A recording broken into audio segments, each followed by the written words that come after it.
Hello comic book fans, here's Earl Grey with my last top 10 about the best comic books in collected form as omnibuy, as hardcovers, or simply so-called graphic novels that came out last year, 2015.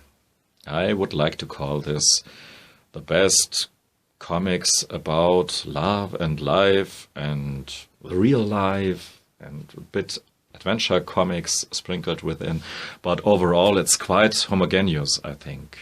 So on 10, it's a comic from Farrell Dalrymple, and this mention of this name alone makes it instantaneously in a top 10 of mine, I think. And this beautiful cover here is enough reason to buy this nice little volume. The story is in black and white, and somehow I missed his Farrell's coloring that has done so well in the Ranchi's collection, one of my all-time favorites. And here sometimes some panels seem to bit off, and his drawing, that's really surprising, because I think of Farrell Dalrymple actually as one of the masters of comic drawing. The story is about a romance between this girl here, I think, and a really complicated guy who's in his late adolescence, and he likes to burn up things. And yeah, a slice of life, you might say. So on 9 we have two books. The last collection of William Vance's Ramiro. I've shown you this in my special panellogy about William Vance. So if you like more William Vance, go for this one. And also on 9, it's Bravo for Adventure, a collected edition of Alex Toth comics about Mr. Bravo here and the ladies who melt away in his presence, and aeroplanes, and a bit of crime, and all in black and white Toth goodness. I think you can't go wrong. It's one of these editions, the Library of American Comics editions, believe me, this is written over here.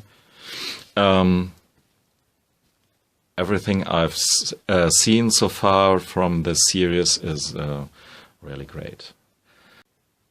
Hazaf Anuka from Israel, the realist who depicts everyday life in Israel and all the problems that can come with this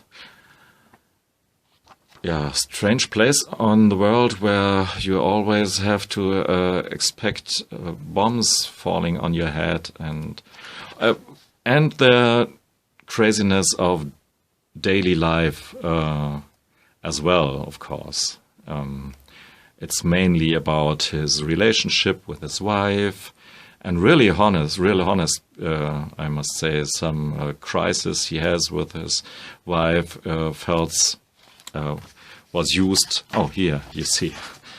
I don't know if every comic artist has the guts to depict some problems he has in its marriage in this way.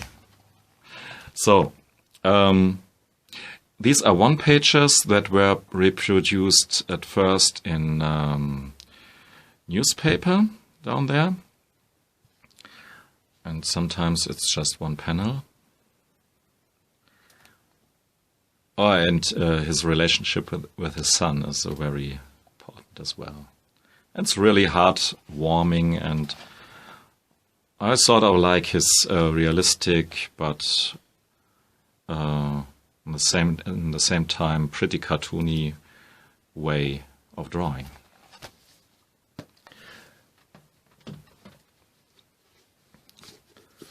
On 7, I guess, it's Russian Olive to Red King from Catherine Eminem, who wrote this, and her husband Stuart Eminem, who recently did the Star Wars comics for Marvel, and this is something completely different. And for whatever reason, I forgot to show you this book in my ad house panellogy, because don't know why. It's really a beautiful book and one of the best things they've published yet. And this is quite different from the Star Wars stuff. Yes, Mr. Eminem has this very clear and atmospheric way of depicting things. If I have to criticize one thing in this book here, it's too short. The story is really just, it's too short, and you want to have more from this stuff because it's so good. And the back part, they tried something else. It's starting somewhere here. Yeah, for Olive, this part. It makes up for maybe a quarter or fifth part of the book, is a series of photos which make actually sense in the end, and prose text.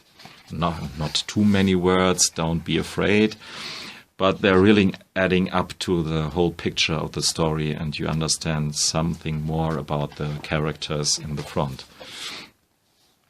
So, beautiful made book, and beautiful drawn, very heartwarming, fantastic. So, as we go along, there's nothing but greatness now, and really, I think the comics that I'll show you from now on are simply, I think, the best comics from the last year, because this top 10 about real life comics, life and love, are always my favorites. And as it was in the last year with the favorite, with the Love and Rockets collected edition of the Love Bunglers, which may be my favorite comic book of all time. It's same this year.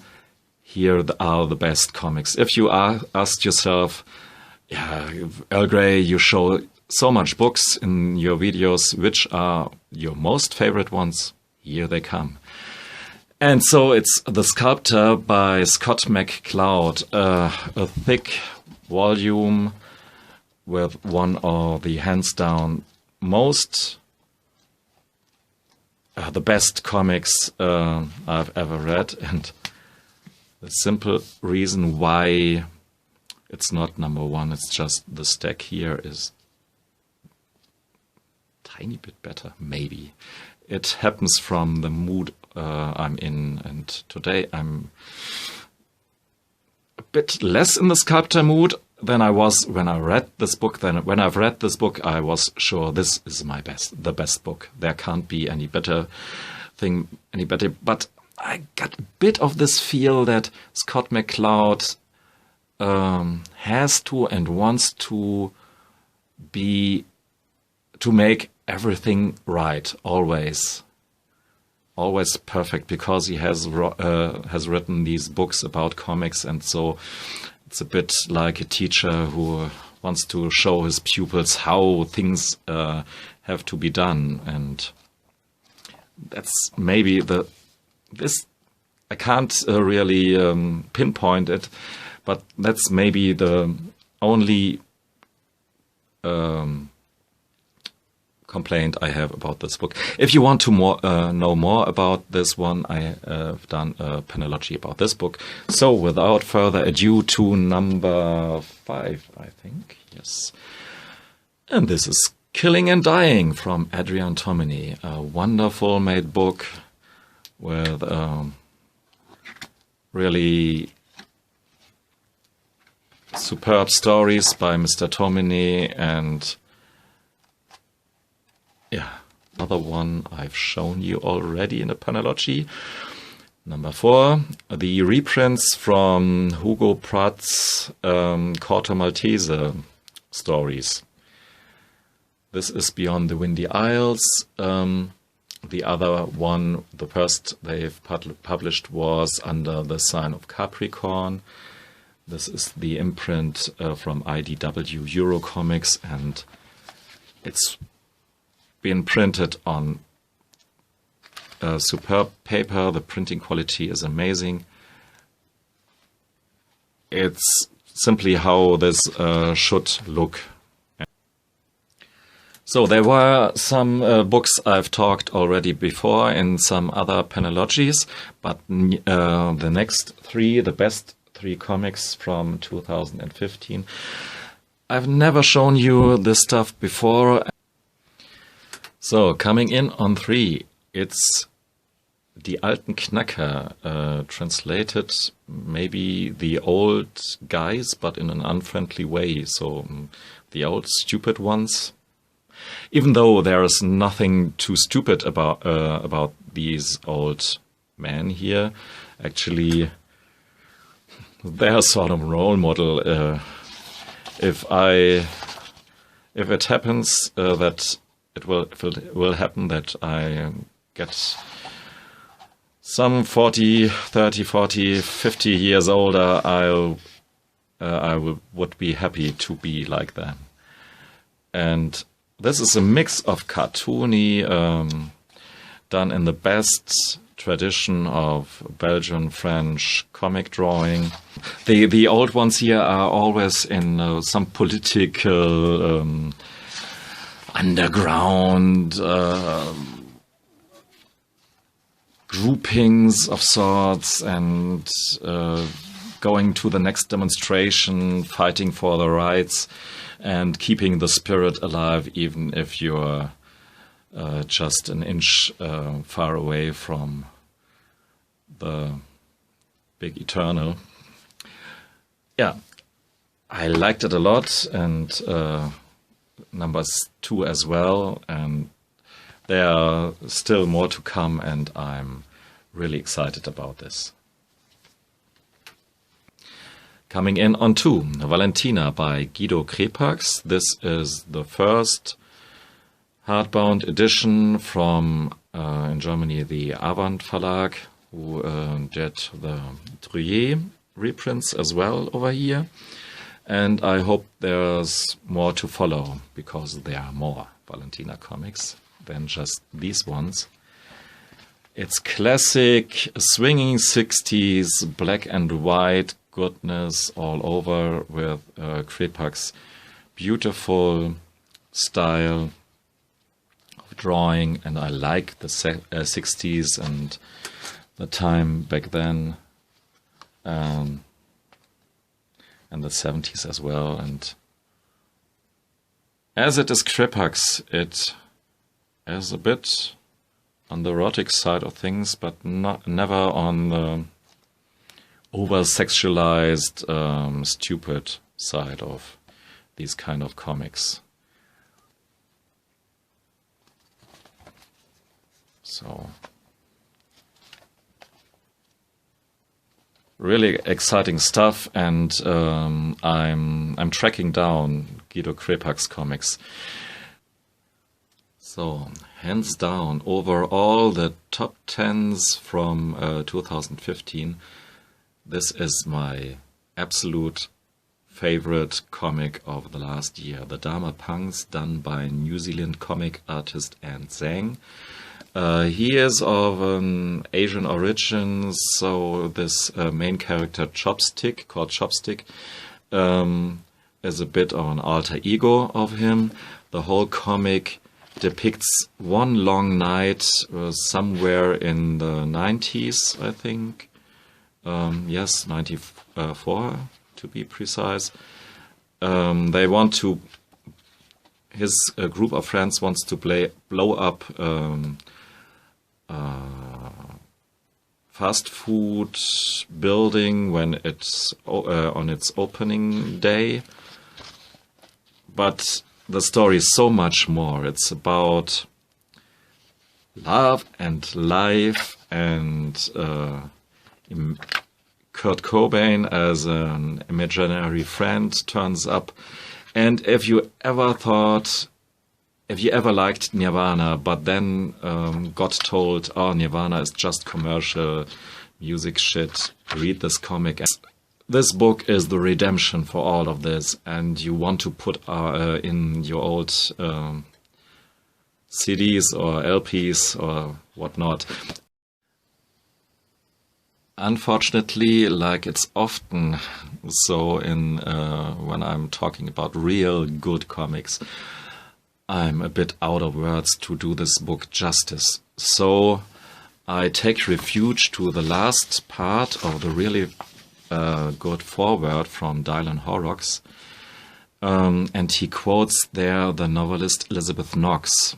She called the Dharma punks one of the strongest depictions of religious experience in New Zealand literature, all in a series of lovely melting inky panels. But the religion Arndt leads us to isn't one of churches, temples, or moralistic pontification. It's a hymn of the sacredness of life and death, earth and sky, city streets, leather jackets, electric guitars, and hardcore thrash. This world, this screwed up, fucked up, stupid, ugly, beautiful, crazy, perfect, incomprehensible world. Amen. Yeah, this time. Yeah, amen from me too. And this finishes my top 10 from 2015. And may we get fantastic collected editions in the new year too. I forgot to say that these stories were actually published in the early 2000s. So whatever it was that took them so long to do a collection of this one, I don't know why, but Conundrum be praised. You can't do anything wrong with this book here. Believe me. So, thanks for listening and watching. Goodbye.